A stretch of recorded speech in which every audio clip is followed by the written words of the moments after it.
Olá, eu, Lívia Machado, o Caio Heitor, a Tassiana Carvalho e o Tiago Gonçalves somos discentes da Universidade do Estado do Pará, do curso de graduação em enfermagem, e iremos apresentar agora o trabalho sobre a violência contra a mulher na disciplina de Saúde da Mulher, sob a docência da professora e especialista Amanda Uriques. Para iniciarmos, é importante conceituar a violência contra a mulher, e segundo Machado 2020, é caracterizada como um fenômeno sociocultural com impacto à saúde pública. Segundo a Organização Pan-Americana de Saúde, essa situação é mundialmente conhecida e afirma que acontece em função do número de vítimas e das grandes sequelas orgânicas e emocionais. Entre as prioridades da saúde pública, vão se destacar o compromisso com o combate às doenças, as condições desfavoráveis e os problemas que vão afetar a saúde da população, além da atenção às pessoas em situação de violência. Por isso, no domicílio ou fora dele, a violência é considerada como um problema de saúde pública e de violação dos direitos humanos com consequências sociais. Vale ressaltar que, de acordo com a Convenção Interamericana para Prevenir, Punir e Erradicar a Violência contra a Mulher, vai definir que qualquer ato ou conduta baseada no gênero que cause morte, dano, sofrimento físico, sexual ou psicológico à mulher, tanto na esfera pública quanto na esfera privada. Antes de especificar os tipos de violência, é importante falar sobre a Lei 11.340, que foi efetivada em 2006. Essa lei é um fruto de um projeto que foi muito discutido dentro da Câmara dos Deputados e teve uma mobilização muito grande por esses membros, porque eles realizaram muitas audiências públicas com vários setores da sociedade para finalmente oferecer ao país uma lei que protegesse a mulher das agressões, independente do ambiente, e que acabasse com a impunidade. Essa lei vai facilitar alguns mecanismos para impedir que continuem essas violências e para prevenir essa mulher de qualquer tipo de agressão. A lei vai dispor sobre a criação dos juizados também de violência doméstica e familiar contra a mulher. O segundo artigo dessa lei, ela fala que toda mulher, independente da classe, raça, etnia, orientação sexual, renda, cultura, nível educacional, idade e religião, tem direito fundamental e inerente às pessoas humanas, sendo asseguradas oportunidades e facilidades para viver sem violência. Além disso, vai ser garantido a essas mulheres as condições para os direitos à vida, à segurança, à saúde, também à alimentação, à educação, à cultura e entre outros direitos que são previstos na lei. É importante ressaltar também que é de responsabilidade da família e da sociedade, também do poder público, criar condições necessárias para o efetivo exercício dos direitos já falados anteriormente. Nesse caso, a Política Nacional de Enfrentamento à Violência contra a Mulher reconhece diversos tipos de violência, só que centra as suas ações nas seguintes expressões de violência.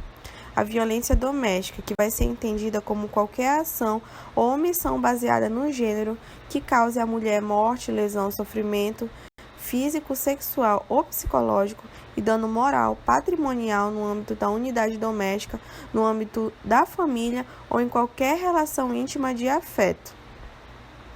Também dispõe sobre a violência física, que é entendida como qualquer conduta que ofenda a sua integridade ou saúde corporal.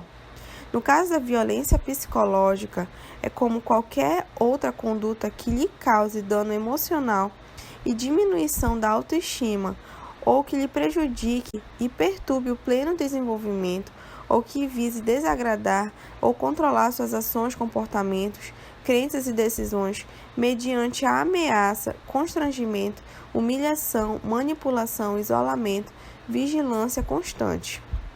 No caso da violência sexual, ela vai ser entendida como qualquer conduta que constrange a presenciar, a manter ou participar de relação sexual não desejada, a partir da intimação, ameaça ou coação ou uso da força que induz a comercializar ou utilizar de qualquer modo a sua sexualidade. Já a violência patrimonial é uma conduta que configura a retenção, a subtração, a destruição parcial ou total dos seus objetos, instrumentos de trabalho, documentos pessoais, bens, valores e direitos ou recursos econômicos, incluindo os destinados a satisfazer as suas necessidades. Já a violência moral é qualquer conduta que configure a calúnia, difamação ou injúria. A partir de outras pesquisas realizadas, o tráfico de mulheres ele também é considerado como um tipo de violência que não foi estabelecido na lei, porque ele tem como base o conceito do tráfico de pessoas, que é entendido como um recrutamento ou alojamento ou acolhimento de pessoas recorrendo à ameaça ou uso de força ou de outras formas de coação ou rapto, a fraude ou engano ou abuso de autoridade. A exploração sexual ou comercial de mulheres ou jovens, ele representa uma violação dos direitos humanos fundamentais, principalmente do direito ao desenvolvimento da sexualidade saudável e uma ameaça à integridade física e psicossocial. Vale também ressaltar sobre a violência institucional, que vai ser desde a dimensão mais ampla, como a falta de acesso aos serviços e a má qualidade de trabalho prestado, até as expressões mais sutis, mas não menos violentas, como, por exemplo, quando as mulheres elas são julgadas e não têm a autonomia respeitada. Também são forçadas a contar a história de violência inúmeras vezes, são discriminadas em função da questão de raça, etnia, de classe, ou das mulheres também, que estão em situação de prisão e são privadas dos seus direitos humanos. Bom dia, gente. Inicialmente eu vou falar um pouco sobre as estatísticas envolvendo a violência contra a mulher no período de 2011 a 2018, como vocês podem ver no quadro. Aqui nós temos dados do Senado Federal através do painel da violência contra mulheres, destacando o crime de homicídio contra as mulheres de maneira geral pelo Brasil. No ano de 2011, nós tivemos 4.512 casos de homicídios registrados pelas delegacias, com um percentual de 4,4%. 75.033 casos de notificações através dos serviços de saúde, com percentual de 73,7%, com 0 boletim de ocorrência e 0 processos na justiça. Pulando esses anos de 2011, 2012, 2013, 2014, 2015, que tiveram um aumento relativamente alto, nós tivemos em 2016 4.635 casos, com percentual de 4,4%. Com 185.308 notificações da saúde, que equivale a 174,3%, com 224.946 boletins de ocorrência registrados nas delegacias, com percentual de 211,5%, e 402.695 processos na justiça, que equivalem a separação judicial ou até mesmo por solicitação de medidas protetivas por essas mulheres. Já nesse quadro, nós temos dados do estado do Pará, onde podemos perceber o crescimento do número de homicídios durante todo o período, na qual, no ano de 2011, nós tivemos 185 casos, 2012, 234, pulando alguns anos. Já em 2016, nós tivemos 296 casos e 2018, 309 casos, e assim aumentando. Nós podemos verificar, então, que, por exemplo, as notificações dos serviços de saúde no ano de 2017 foram de 3.248, os boletins de ocorrência não houveram contagem, mas os processos na justiça aumentaram para 5.778 no ano de 2017 aqui no estado do Pará e para 8.124 no ano de 2018, com aumento de 192%.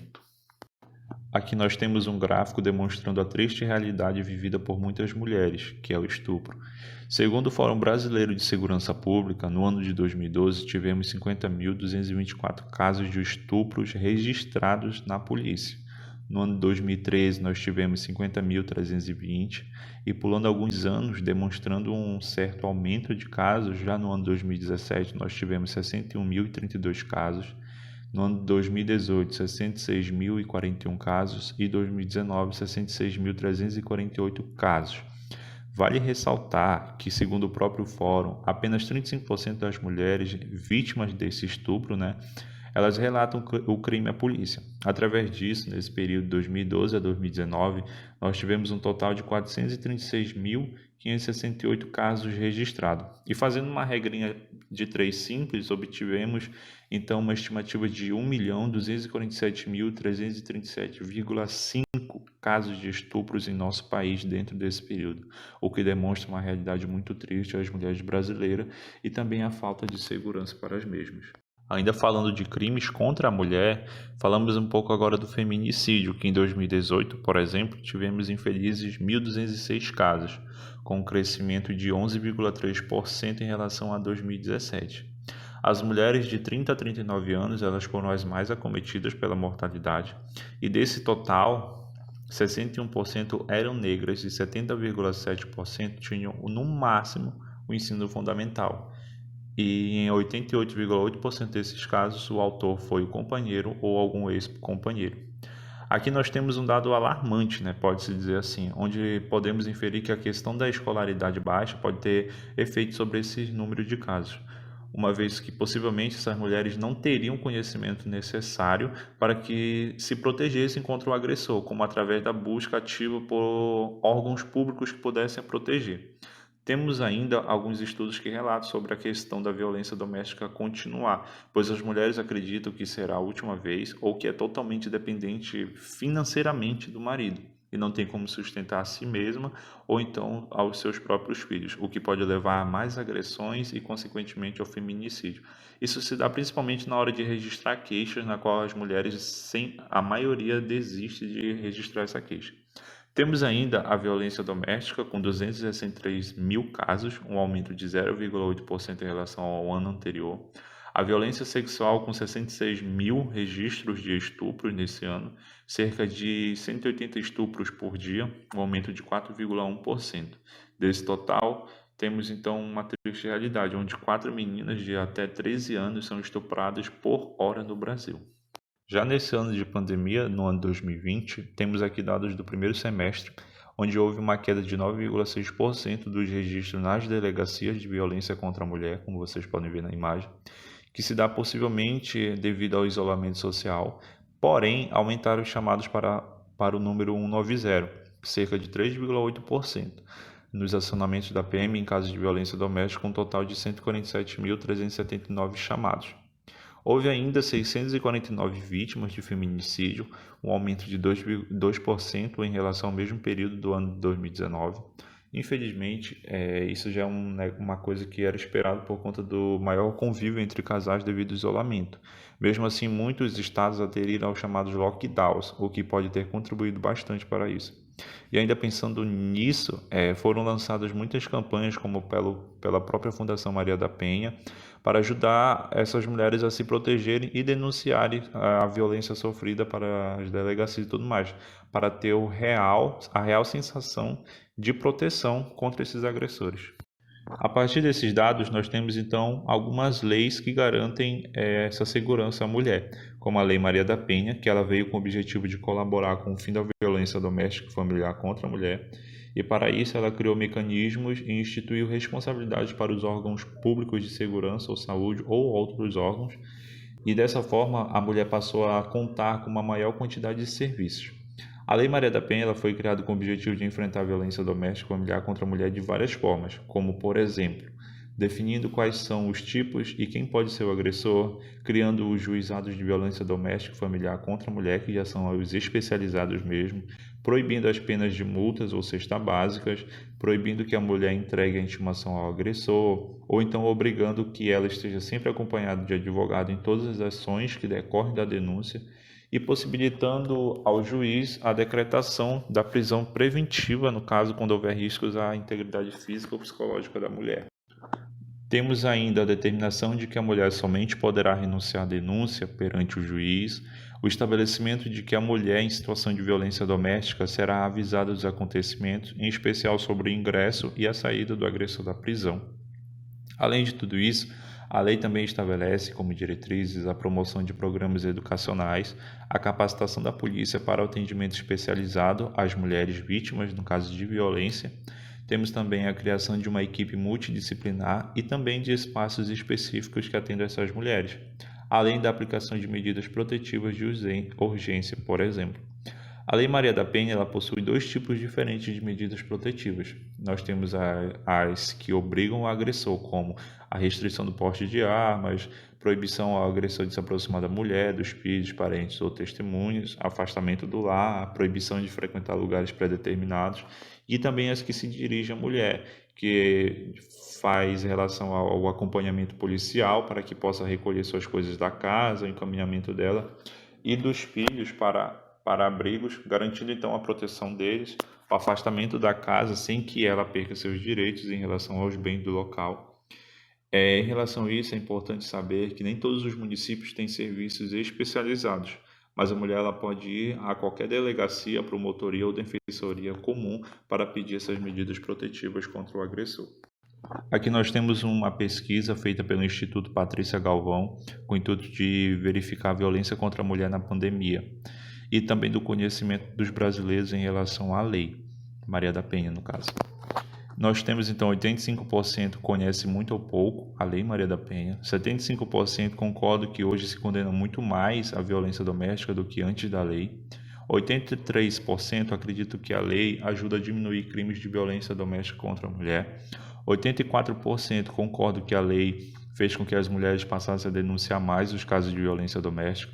75% acreditam que, através da lei, há mais serviços de acolhimento para as mulheres que sofrem violência doméstica, e 80% concordam que a Lei Maria da Penha é boa, mas não está sendo colocada em prática como deveria.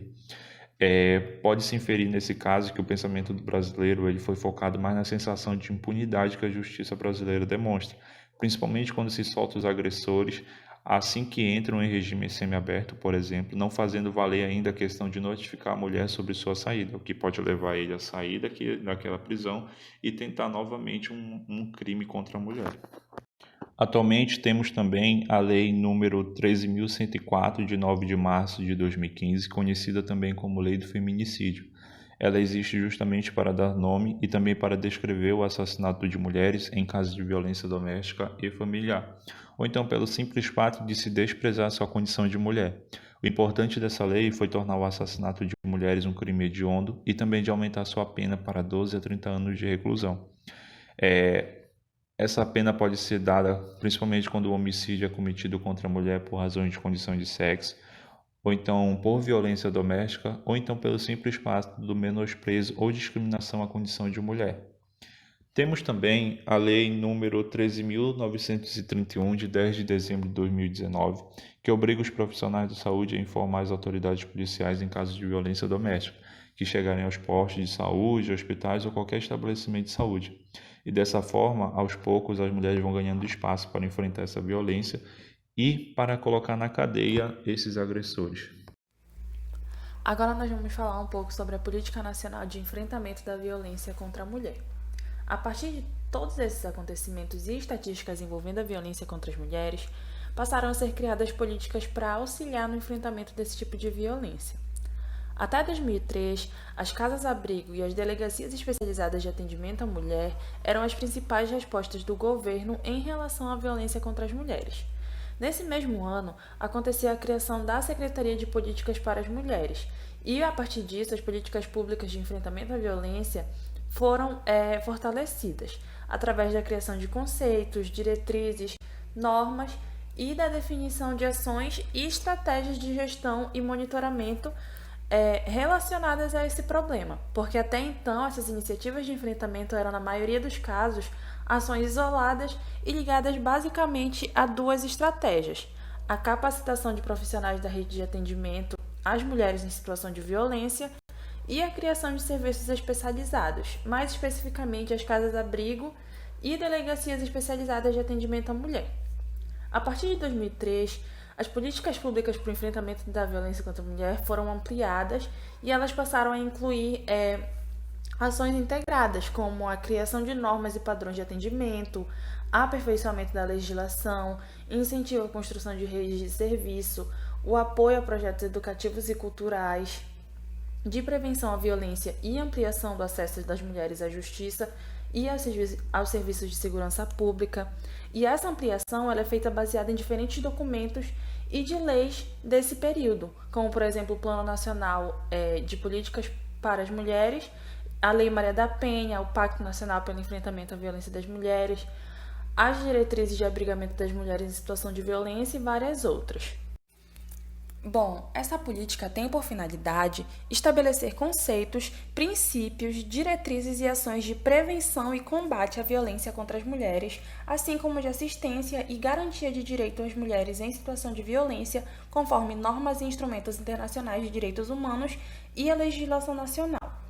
O conceito de enfrentamento adotado pela Política Nacional de Enfrentamento à Violência contra as Mulheres está relacionado à implementação de políticas amplas e articuladas que deem conta da complexidade da violência contra as mulheres em todos os seus níveis. Então, por isso, esse enfrentamento precisa de uma ação conjunta de diversos setores que estão envolvidos com essa questão, como a saúde, segurança pública, justiça, educação, assistência social, entre outros. Tudo isso no sentido de propor ações que desconstruam as desigualdades e combatam as discriminações de gênero e a violência contra as mulheres, que interfiram nos padrões sexistas e machistas ainda presentes na sociedade, promovam o empoderamento das mulheres, garantam um atendimento qualificado e humanizado àquelas que estão em uma situação de violência. Então, essa noção de enfrentamento não está restrita somente à questão do combate. Ela também compreende a prevenção, a assistência, a garantia de direitos das mulheres, que compõem os eixos estruturantes dessa política nacional, como a gente pode ver na imagem. Então, esses eixos compreendem na prevenção ações educativas e culturais que interfiram nos padrões sexistas, também os mitos e estereótipos que são perpetuadores das desigualdades que pode ter entre homem e mulher, da violência contra as mulheres. A prevenção não inclui somente ações educativas, mas ações também culturais que propaguem atitudes mais igualitárias e também os valores éticos de respeito às diversidades de gênero, à raça e também à valorização da paz. No enfrentamento e combate, ações punitivas e cumprimento da Lei Maria da Penha, especialmente das relações processuais e penais através da criação dos juizados de violência doméstica e familiar contra a mulher. Além disso, a política também busca fortalecer ações de combate ao tráfico de mulheres e à exploração comercial de mulheres jovens. Já em relação ao acesso e garantia de direitos, vai ser feito o cumprimento da legislação nacional e internacional e iniciativas para o empoderamento das mulheres, garantindo direitos e o acesso à justiça e ao resgate das mulheres como sujeito de direito. Relacionado à assistência, nós vamos ter o fortalecimento da rede de atendimento e capacitação de agentes públicos. Então, a política nacional deve garantir o atendimento humanizado e qualificado àqueles em situação de violência, através da formação continuada de agentes públicos e comunitários, da criação de serviços especializados, construção e fortalecimento da rede de atendimento e a articulação dos governos federal, estadual, municipal com a sociedade civil para estabelecer uma rede de parceria para o enfrentamento da violência contra as mulheres, no sentido de garantir a integralidade desse atendimento. Dentro disso, nós vamos ter a rede de atendimento às mulheres em situação de violência. Então, a rede de atendimento faz referência ao conjunto de ações e serviços de diferentes setores, em especial da assistência social, da justiça, da segurança pública e da saúde. Elas visam a ampliação e a melhoria da qualidade do atendimento, a identificação e ao encaminhamento adequado das mulheres em situação de violência e a integridade e a humanização do atendimento. A rede de atendimento à mulher, ela está dividida em 4 principais setores, que é a saúde, a justiça, a segurança pública e a assistência social, e é composta por 2 principais categorias de serviços, como a gente pode ver no quadro. Os serviços não especializados de atendimento à mulher, que são aqueles que geralmente constituem a porta de entrada dessa mulher na rede, que são hospitais gerais, serviços de atenção básica, programa Saúde da Família, delegacias comuns, polícia militar, polícia civil, centros de referência de assistência social, que é o CRAS, e centros de referência especializados de assistência social, que é o CREAS, Ministério Público e Defensorias Públicas. E também os serviços especializados de atendimento à mulher, que são aqueles que atendem exclusivamente a mulheres e que possuem especialistas no tema da violência contra as mulheres. Nos serviços especializados, a rede de atendimento ela é composta por centros de atendimento à mulher em situação de violência, casas-abrigo, casas de acolhimento provisório, central de atendimento à mulher, ouvidoria da mulher, serviços de saúde voltados para o atendimento aos casos de violência sexual e doméstica, delegacias especializadas de atendimento, núcleos da mulher nas defensorias públicas, promotorias especializadas, juizados especiais de violência doméstica e familiar contra a mulher e outros serviços.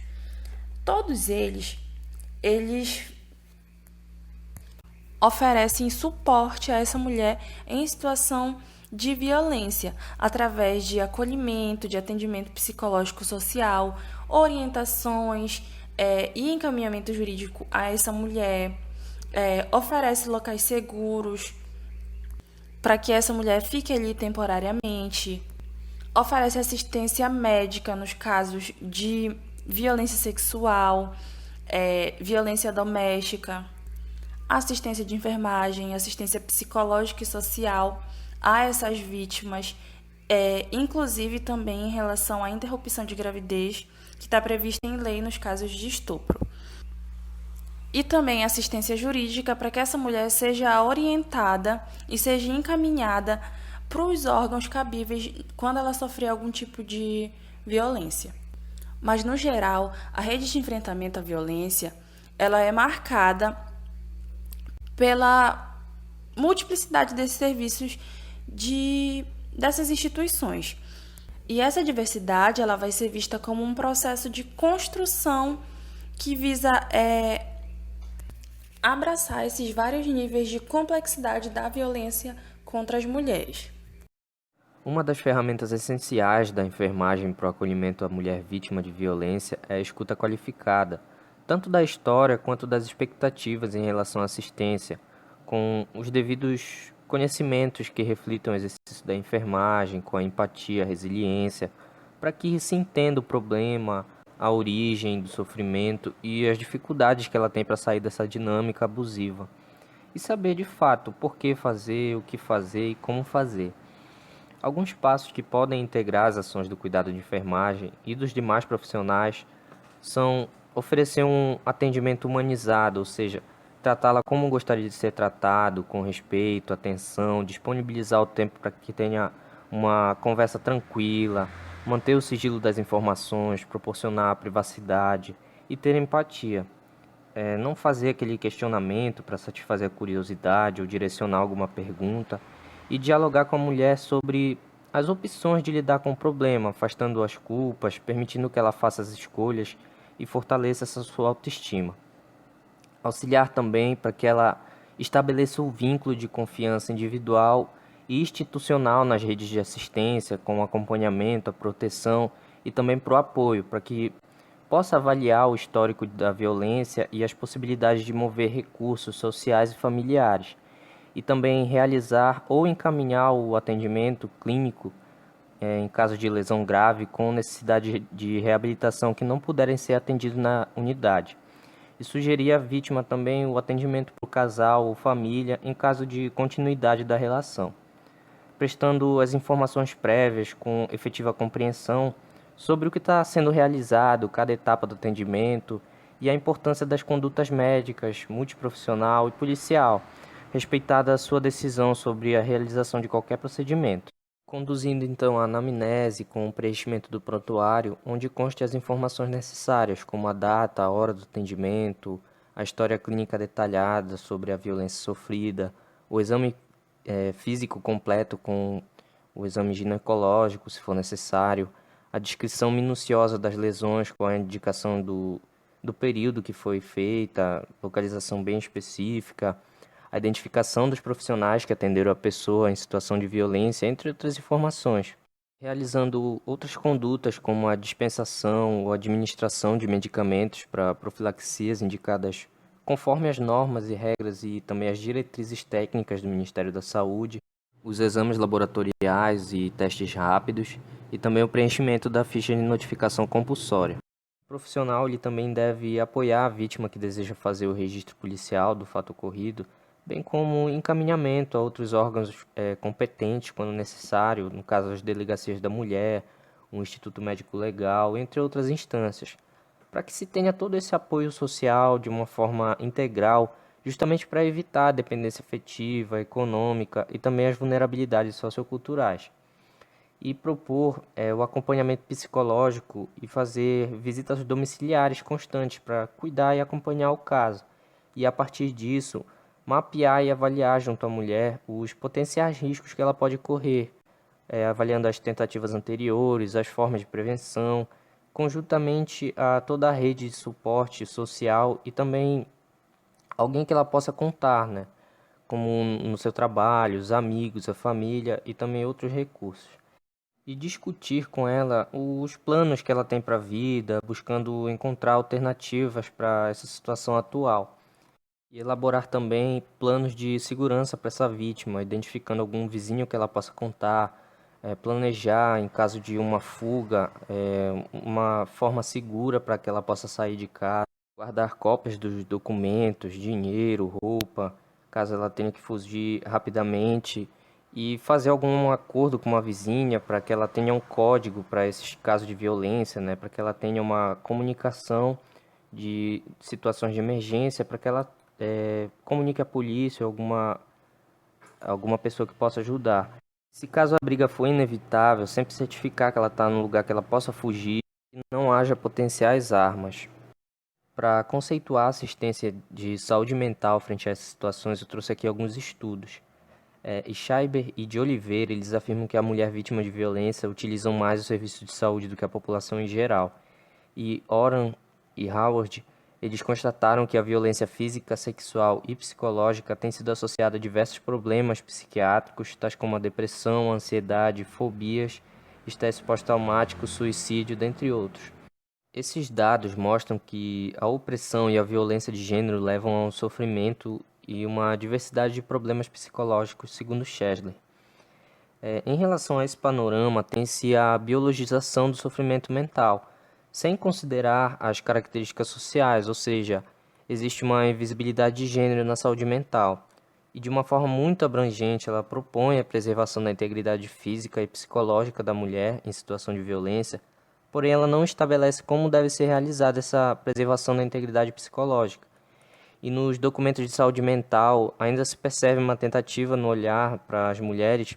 mas como uma portadora de transtorno mental que sofre violência, e não o transtorno sendo configurado pelas situações de violência. Apenas no terceiro Plano Nacional de Políticas para as Mulheres, abrange uma linha de ação que pelo fato de propor um olhar mais específico do adoecimento mental para as mulheres que são vítimas de violência,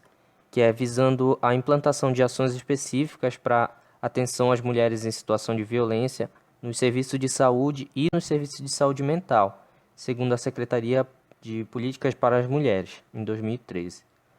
Todos esses passos são fortalecidos pela Lei Maria da Penha e, para que tudo isso aconteça, é necessário ter uma relação de intencionalidade, disponibilidade, a receptividade, a confiança e a aceitação, promovendo o crescimento do profissional e do paciente, sendo feita por meio de uma ação articulada na rede de apoio para a mulher vítima de violência, oferecendo o acolhimento psicossocial especializado. Com isso, nós podemos concluir que a violência contra a mulher, em todos os seus aspectos, está muito presente no nosso dia a dia e em todo o país. Durante a construção do trabalho, a gente pode perceber que foram feitos alguns esforços para o enfrentamento dessa realidade através da criação de políticas públicas para prevenção e assistência à mulher em situação de violência, como foi mostrado. Mesmo assim, é perceptível que ainda hoje existem muitas mulheres sendo vítimas desse crime, o que mostra que mesmo com todos os esforços feitos para evitar esse tipo de ocorrência, eles não foram suficientes. Através dos dados que nós mostramos,